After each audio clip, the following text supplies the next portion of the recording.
We're moving on to Licia Sky now. Licia says that she has been singing all of her life, at first privately musical. She said that she got started writing as a poet. And in her 30s, she started taking guitar lessons, and she would write songs to help her remember what she was learning in guitar. And then in the 90s, she began to share her songs out. And in 2000, released her first CD, Moving Forward, Looking Back. And she performed for a bit beyond that, but then stopped to raise her 2 kids at home. Years gone by, Licia now lives in Lowell, where she says home is in the sole sense of the word for her there. That place has enabled her to return to music and to her artistic center. And after being encouraged by friends and fans, she began to take up with writing again and performing. And Licia says now her songs are about things like trust and joy and having an open-hearted face to the world. So with that, I very much look forward to the songs that Licia has to share. And please welcome her up here, Licia Sky. My mother's kitchen. She's had so many small, cluttered, dimly lit kitchens over the years. They have moved from house to house over time, but are all the same room. With oily, dusty porcelain teapots on high shelves, stacks of oval serving platters, tall green and short clear glass flower vases. Next to the stove, small crocks with bulbs of ginger root and papery garlic. Big round crocks with wooden spoons, long bamboo chopsticks and soup ladles.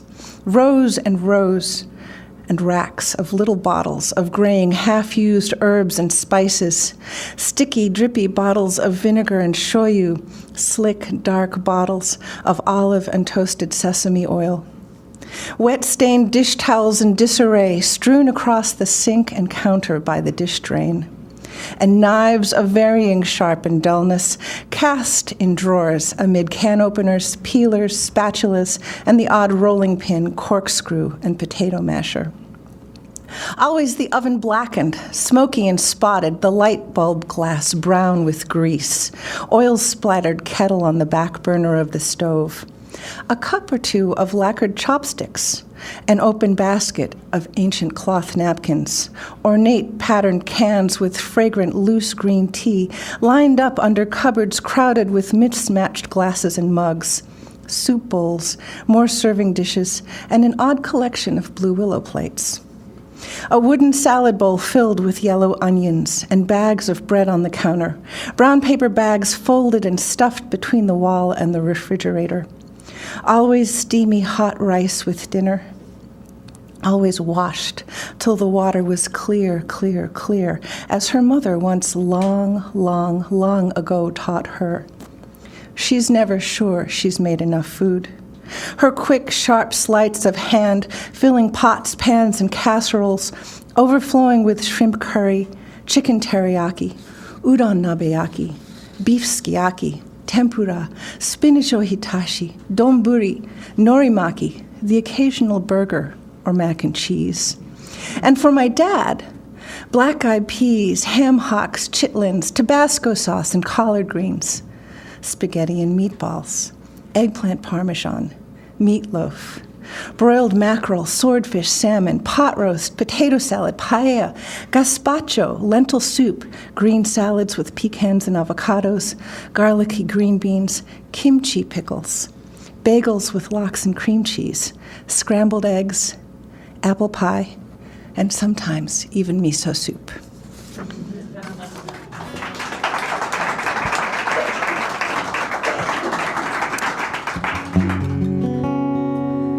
So it's interesting. I didn't realize how connected my work is and what the trajectory is, but I am the daughter of a Tuskegee Airman and a Japanese war bride.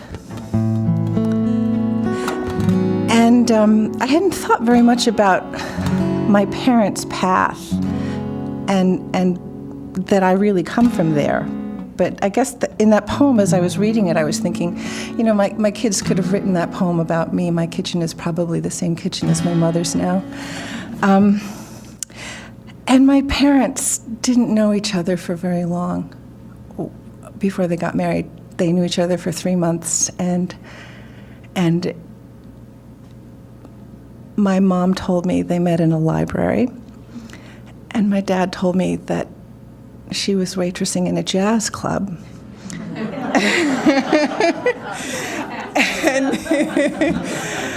and that he would go in night after night and drink Coca-Colas just so he could watch her because she was so beautiful. As I said, they only knew each other for 3 months.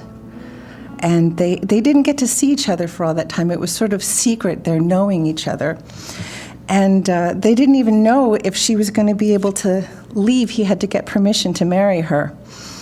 And they didn't know if all the papers were going to be processed until the day before he was set to ship out. He got a phone call saying, "Mr. Archer, your wife's papers are ready. You better come get them." And she showed up at the airport wearing a poodle skirt and had a matching round suitcase with a poodle, and she had bobby socks. And she told me that when she sat down on the plane next to him, she pulled out a little notepad and she said, "So, do you have any brothers and sisters?" He had promised to put her through college on his GI Bill. And her parents were arranging a marriage for her to a Japanese man who thought she'd had enough education. So this song is me sort of going back in time to that moment to just bless her a little.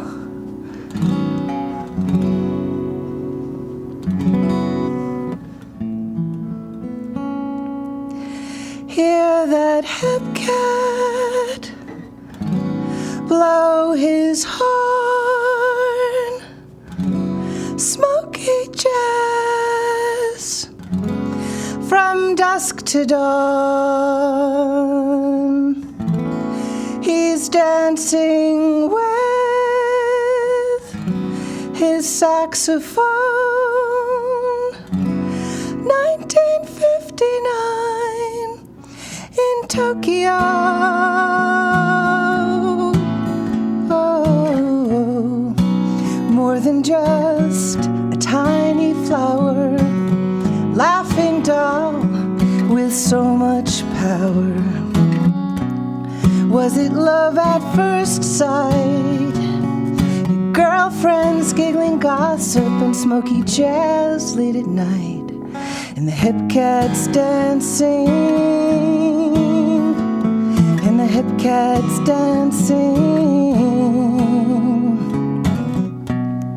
When you were old at 23 and dared to sit upon his knee, triumphant smile the world could see, but hidden from his family, the secret plan to fly away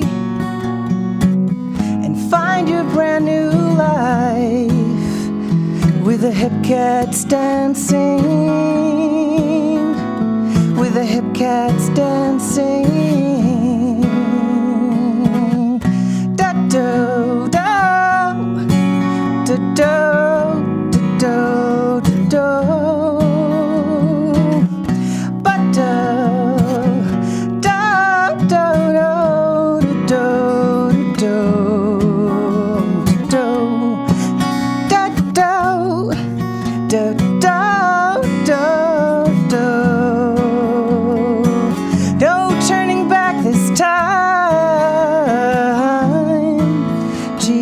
Ride 6,000-mile long one-way ride.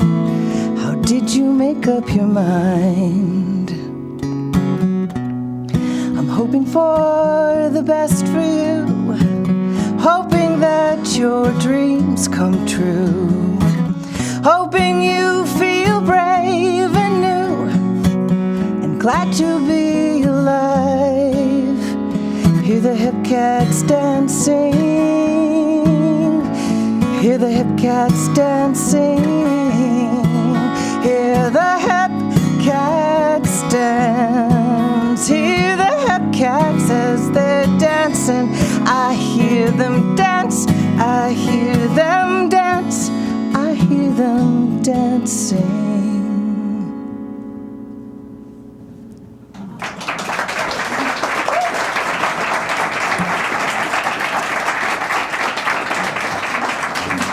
Thank you. And then this next song I wrote after that one. These are all new. I realized that this song is really a similar moment in my own life. I was at a workshop where the prompt was, for me, personally just for me, was to write the last song of the first act of your life where everything was still hopeful.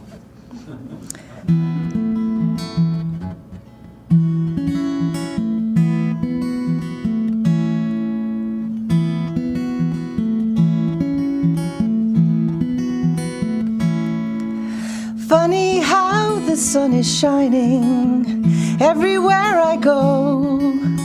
All the clouds have silver linings, and I think I finally know where the pot of gold lies hidden at the rainbow's end, where we bring our dreams unbidden and broken wings can mend.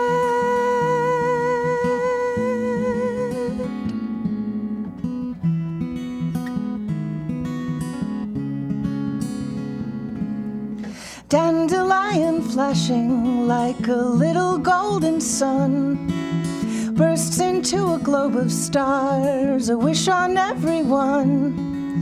Pick it and I set myself a seed upon the wind.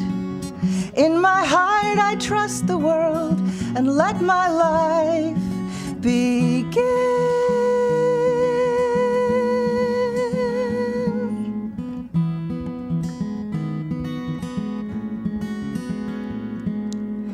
Beads of glass, a dress of tie-dye, moccasins with fringe. I'll give you my best smile if you stop and let me in, and drive me to the rainbow gathering. Open-ended, spirit-guided, traveling.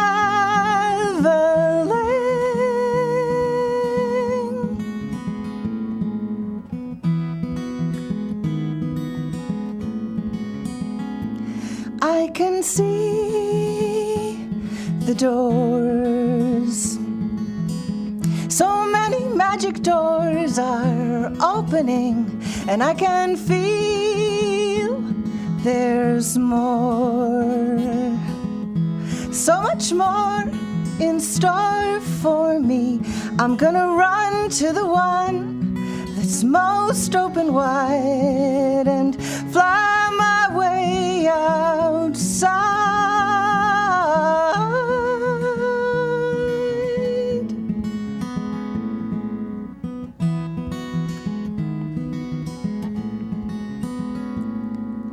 Gonna find my true friends, simple people free of care. Find the true name of my soul and love none can compare.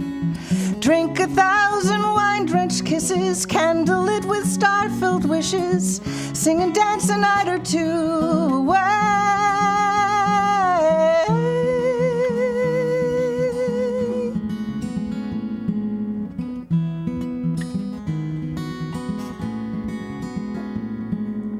Funny how the sun is shining everywhere I go.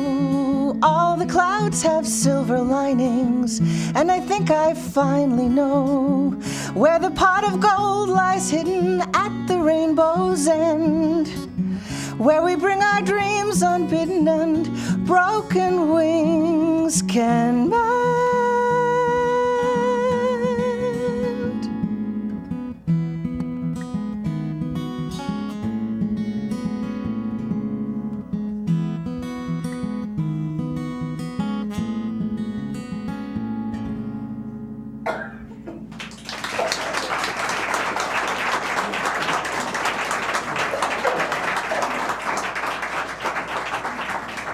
so much. This has been great fun.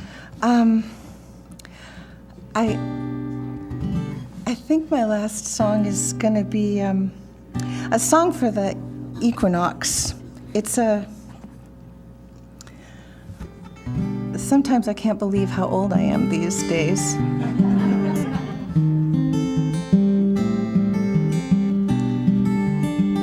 And this is sort of my musings about time. It's co-written with Douglas Bishop, my husband.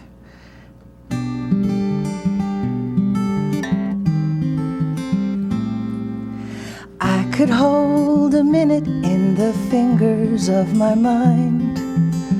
I could hold a minute, it's not a lot of time. When I was a young child, a minute seemed forever. Now that I am older, I blink, it's gone forever. Here we are before the fuzz falls off the fiddleheads, before the budding trees have leafed. Last snow melted from the dark places in the woods, where time stands still at the center of the circle. What can we hold here? I could hold a full day in the cupped hands of my mind, pouring out like sand grains from the hourglass of time, sifting hours and minutes all blending into one, spinning of the axis, and then the day's done. Here we are before the raspberries ripen, sweet green grass beneath our feet, warm and fragrant from the sun so high in the long day sky. As clouds pass by, what can hold us here? I could hold a whole year in the rhythm of my mind, follow turning seasons and changing of the tide. Every year is smaller, that ends than when begun. Blink and spin another journey round the sun. Here we are before the gold leaves fall together, swirling like a flock of migrating birds, before frost catches the last roses and bees gather tight around their queen. What can meet us here? I could swim a century in the ocean of my mind. Decades run like currents to a deeper place in time. What was far is nearer than it ever was before. Set within my sights, I can see the distant shore. Here we are before the light returns to longer days, and deep freeze silences the woods. Sparkling breath holds each moment, our breath suspended billows. Where can we go from here?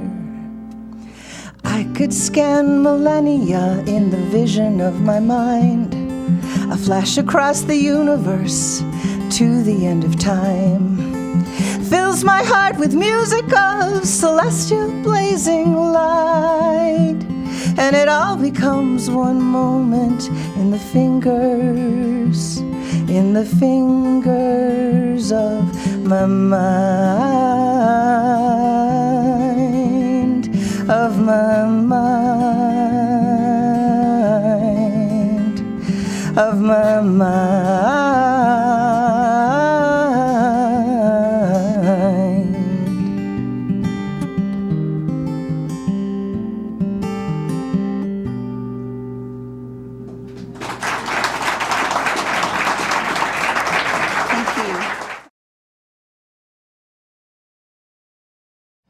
I will arise and go now, and go to Innisfree, and a small cabin build there of clay and wattles made. 9 bean rows will I have there, a hive for the honeybee, and live alone in the bee-loud glade. And I shall have some peace there, for peace comes dropping slow, dropping from the vales of the morning to where the cricket sings. There midnights all a glimmer, and noon a purple glow, and evening full of the linnet swings. I will arise and go now, for always, night and day, I hear lake water lapping with low sounds on the shore, while I stand on the roadway or on the pavement's gray. I hear it in the deep heart's core. Thank you.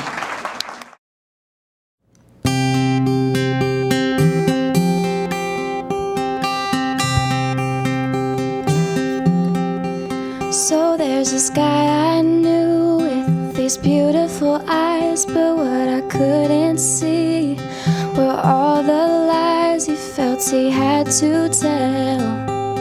I know this type of guy way too well. Sometimes what brings you in is what ends up turning you out. You're like waiting for rain. All you need is a drought. You had me saying I'm sorry for all I couldn't do for you. I'm sorry for anything I put you through. I'm sorry that this is what we had to do. Look at what beautiful eyes come to.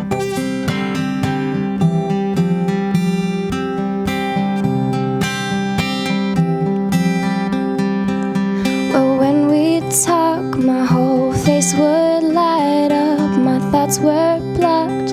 Wanted you, no doubt, but you made your point. I've been a waste of time. You really think those eyes of yours are worth more than mine? Well, sometimes what brings you in is what ends up turning you away.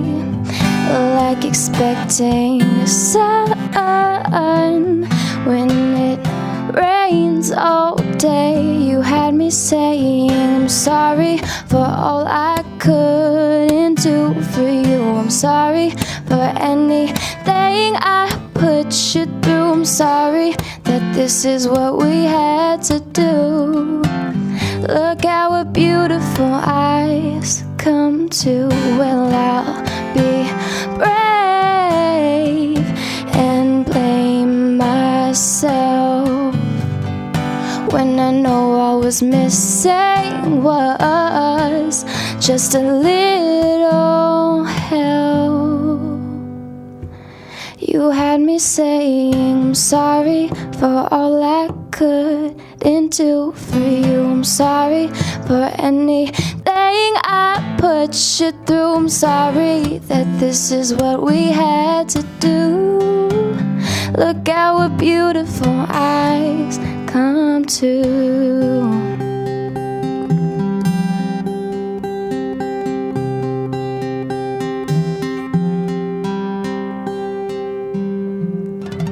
Thank you.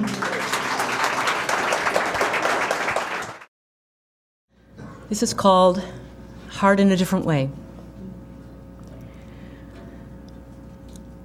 The life he'd been concealing erupted one fall day and left me in a pile of debris. And while I was still reeling from the revelation made that pulled the rug right out from under me, a woman that I knew in church was widowed suddenly. Her oldest child was only in 3rd grade. I watched the whole community surround her in her need, while friends of mine just turned and looked away. Her grief was wrapped in dignity. Mine was wrapped in shame. I caught myself and wondered, who was I to weigh her pain? It's just hard in a different way. It's just hard in a different way. Who's worse off? Who should say? It's just hard in a different way. I struggled for perspective. I did not wish him dead. In fact, I begged him not to end his life. But watching this new widow, I coveted instead condolences sent to the grieving wife. On Sundays, when my children packed their bags to go to Dad's, I'd see hers clinging to her in the pew. I'd wish that mine were with me, for I was feeling sad, but hours with them were precious now and few. She, beloved victim, I, the shamed outcast, jealous of a widow. Now, where's the sense in that? It's just hard in a different way. It's just hard in a different way. Who's worse off? Who should say? It's just hard in a different way.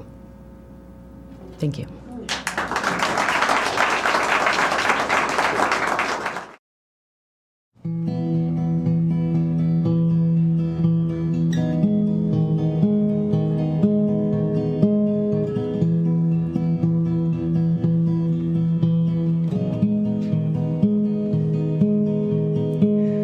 Lavender, jasmine, rosemary, peach and pear.